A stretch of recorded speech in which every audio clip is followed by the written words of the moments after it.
Hello, now we have 18th week. We're talking about idioms connecting to cooking, and let's look at English. Cook up a storm, to cook a large quantity of food, often in a short amount of time.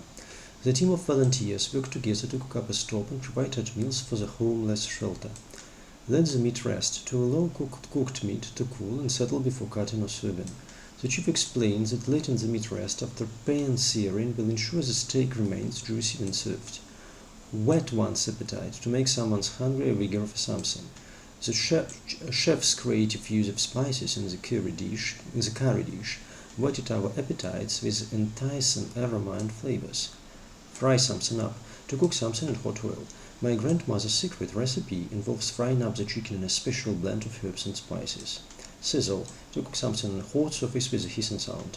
The hot oil in the deep fryer made out a loud sizzling noise, and the chicken pieces were lowered into it.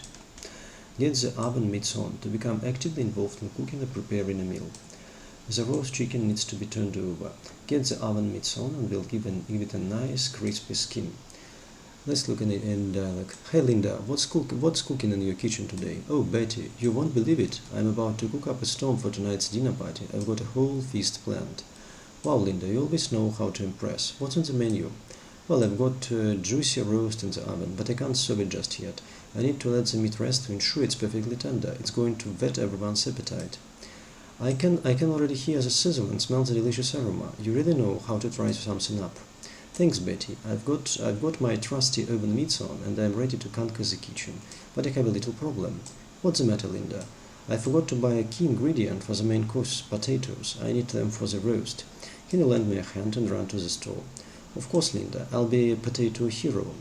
Just make sure to save me a slice of that mouth-watering roast. Absolutely. Once it's done, we'll sit down, relax and enjoy the meal.